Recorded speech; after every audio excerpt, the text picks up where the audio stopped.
All right, what's up, casuals? We're about to dig into my UFC 325 full card picks.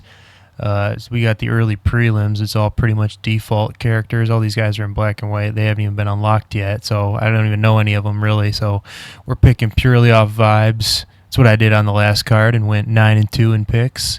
So yeah, let's get right into it. We got Aaron Tao versus Nam Sarai Bat Bayar. 2-1 versus 2-0. They're both 0 feet, 0 inches tall. This guy's from New Zealand. I'm not really rocking with this face tattoo here. He doesn't really have any tattoos anywhere else other than the chest. You know, the only other tat he has other than his chest is his face. It's kind of interesting, unorthodox. But I'm gonna go with the clean-bodied guy over here. No tats coming in. I think he's gonna get the job done. This Bat Bayar guy, Mongolian killer. All right, next fight we got Solon Grabo versus Lawrence Louis. So yeah, I pulled up the DraftKings odds because the odds aren't on a UFC page. Solon Grabo is a pretty sizable favorite, minus 258 it says. So we're going with him. We're just gonna pick the favorite here. Yeah, picking all favorites this card. No, I'm not, but I'm doing it for this one. When I don't know who the hell they are, if he's a sizable favorite, I got faith in my boy Solon Grabo. We got Keiichiro Nakamura versus Sebastian Sisley. We look at the builds. This guy looks a little thicker. This Sisley guy. Nakamura kind of looks like a string bean type. Not saying he is, but a little more string beanie than this Sisley guy. Australian, home court advantage. We're picking this guy. And what were the odds on this one? Okay, he's a slight favorite, minus 130. We're going with that guy. Okay, we got Sang-Wook Kim versus Dom Mar Fan. Again, if we're looking at the builds, this Fan guy looks a lot thicker than this Kim guy. Again, both 0 height, 0 feet, 0 inches tall. You know, it's been that way for all the last fights. Kind of interesting. They get the same size fighters on every card or every fight. Interesting. We're going with this Dalmar Fan guy. And what were the odds? Okay, he's minus 175. He's getting the job done. All right. Okay, someone I've heard of or seen fight before. This Yizha guy. I've seen him fight before. I think he was pretty good. We got Khan Ofli versus Yizha. Okay, and we got different numbers here. They're both 5'7". What fight's this? Okay, this is at featherweight. Reach. He's got the reach advantage. Both got a win in their last fight. I know this guy beat Weston Wilson, like, embarrassingly. This Khan Ofli, who did he fight last? This Ramos dude. I don't remember him being that good. He lost to Naimov, lost to Santos Alves, which are two decent guys, I guess, but I'm going to go with this Yizha guy because I remember him being pretty okay. And he looks like he's got experience, too. His record, yeah, it's 26-5. That's a lot of fights. So, yeah, we're going with this guy, Yizha. On to the prelims. We got Jonathan Mikhalaf versus Oban Elliott. Now, I've never seen this Mikhalaf dude fight, but I think he is a prospect. We got 8-1, 12-3. Oban Elliott's coming off a loss here. They're both 6 foot tall. I'm pretty sure, didn't Oban Elliott lose? Yeah, he lost his last fight. Who did he lose to? This Ko guy. He's got a win over Hafez, which is pretty good, but lost to this Ko guy when he was supposed to win, I'm pretty sure. And then Mikhalaf, who did he fight last? Oh, a win over Kevin Jousset. That's pretty good, right? I'd say that's pretty good. I'm gonna pick Mikhalaf here. Yeah, I'm picking him because Oban Elliott, I think he's okay, but not that great. So I'm gonna pick Mikhalaf here. We got Jacob Malkoun versus Torres Finney. My bad. Malkoun, I feel like he's like a default character. I've never seen him fight before. There's like 10 Malkouns in the UFC. Beat Andre Petroski. He's one of them other guys. There's like 15 of these guys in the UFC. Oh my gosh, almost 2 years ago. Jeez, this guy's been out for a while. He lost to Cody Brundage. Holy, oh my gosh. And then beat this guy. This is Nate Diaz's boy. And then Torres Finney. I know he got a win in his debut, but he stunk it up.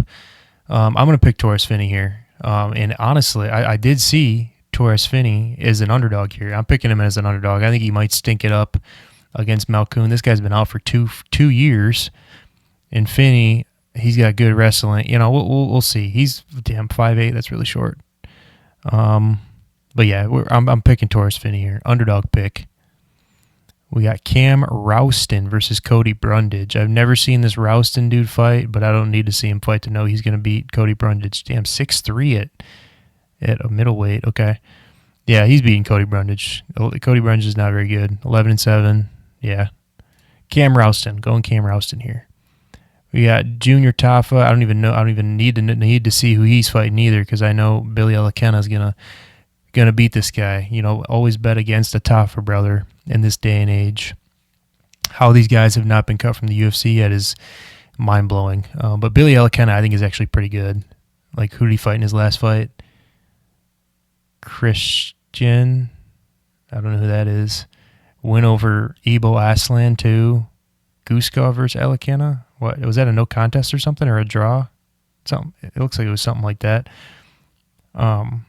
Wait, no, I thought Guskov beat this guy. Was this fight a no contest or something? I'm gonna have to check back at that, but yeah, Billy Elakena is gonna beat Junior Tafa. No doubt in my mind about that one. Probably the freeze fight to pick here. Actually, no, not the freeze fight. This is the freeze fight to pick. Quinlan Salkild. It's not letting me expand it. Oh, I can do that one, but I can't do this one. I don't even need to see the stats. Quinlan Salkild is gonna absolutely destroy Jamie Malarkey. This is white on white crime here. Why are we having two Australians fight each other in Australia? This is not cool. They should have put Salkild against a non-Australian for him to destroy. Make it look good, because that's just going to be sad. We're seeing an Australian get his ass kicked in Australia, but whatever. Yeah, Malarkey he's not very good. Quinlan Salkild's going to destroy this guy. We got Tai Tuivasa versus Taliesin Teixeira. Tai Tuivasa on a main card in 2026. Oh my goodness. But to be fair, like, who else would you put on the main card ahead of this guy? Like, the prelims are kind of dookie a little bit. This card overall is kind of dookie. But yeah, Tai Tuivasa. I don't think this Taliesin Teixeira dude's that good. I mean, the guy lost to Derek Lewis in the first round. He got caught. So he could get caught against Tuivasa and lose. But honestly, I have zero hope, zero faith or confidence that Tai Tuivasa can win a fight against a ranked opponent in 2026. I think he's one of the worst fighters in the rankings right now. He's on a 5-fight losing streak, and he has a main card fight here. That's how much they like Tai Tuivasa. And if he loses this one, who knows? He might get cut finally. But, we'll see. I think I'm picking Taliesin Teixeira here. And what were the odds on that? -305. Tuivasa is a sneaky underdog pick here. +2, it's at +245. That's a sneaky underdog pick. So I don't know. Throw $5 on that. I wouldn't call that a bad investment, because I don't think this Teixeira dude's that good. But Ty is completely washed up. So. All right, we got Fiziev versus Rufi. I'm telling you, dude, these fighting nerds, they lose their first step up in the rankings. We saw it with Gene Silva. Lost against Diego Lopes. Mauricio Rufi lost against Benoit Saint-Denis. And he gets another opportunity to fight up against Rafael Fiziev. I think Fiziev's really good, though. I think Fiziev is top 5 caliber if he locks in.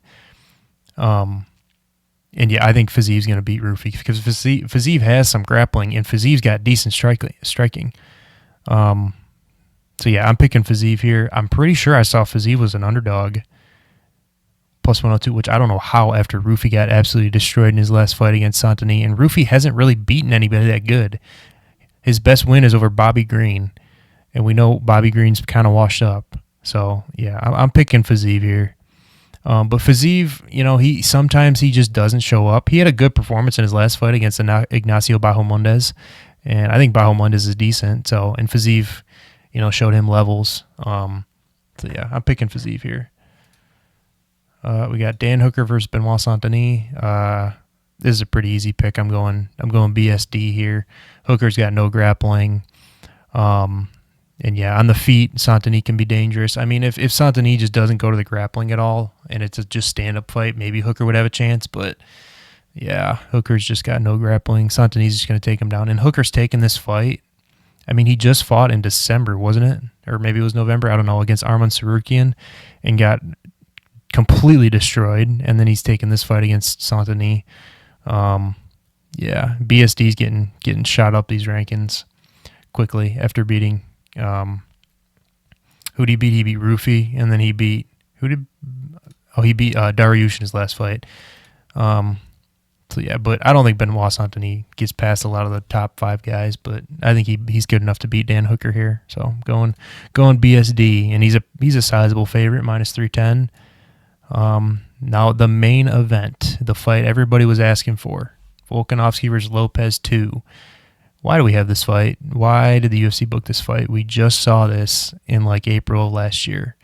Volk hasn't fought since then. Yeah, Lopes has beaten Silva, which was a great win, but nobody wanted this fight. Nobody was asking for this fight. Yeah, is Lopes an exciting contender? Sure, but we literally just saw this fight. And I didn't really see anything from Lopes. Lopes is one of my favorite fighters. I didn't really see anything from Lopes in that Gene Silva fight that would indicate that he's improved enough to beat Volkanovski in a second fight. But Volkanovski is aging. You know, how old is he? He's 36 or 7. He's aging, and yet I think Lopes's chances of beating Volk in this fight are a little bit higher. Although I don't know, because Volk was in the cage with this guy for 25 minutes. He kind of has learned him. He's studied him. He's beaten him. And I think it could be even more dominant this time around. And I'm going with Volkanovski here. Yeah, I'm picking Volk. Lopes is one of my favorite fighters. I actually picked Lopes to win in their first fight. And Lopes didn't really have much success. You know, he knocked him down in round 2, and I think he won like round 4 or something like that. He took a round off of him, but it was a pretty clear and cut performance and win by Volkanovski in that first fight, which makes it even less sense as to why they booked this fight, because Volk very clearly won the first fight. It's not that like their first fight was razor thin, very close, you know. So I would have liked to see Volk against another contender, as a lot of the hardcore fans would have. But you know, this is a fight we got. I'll be excited for it when I'm watching it, but I'm not, you know, dying to see it. But of course, I'm gonna be watching it, because these guys, they always come and they put on an entertaining fight the first time, and I don't doubt that this fight will be entertaining. It's just nobody really wanted it, because we just saw it. But I'm going Volkanovski here, and yeah, I think, yeah, I'm going Volkanovski here, and then maybe he'll fight again this year. Maybe he'll fight 2 more times this year. But yeah, I think he gets through Lopes here. So yeah, those are my picks. Let me know what you guys think.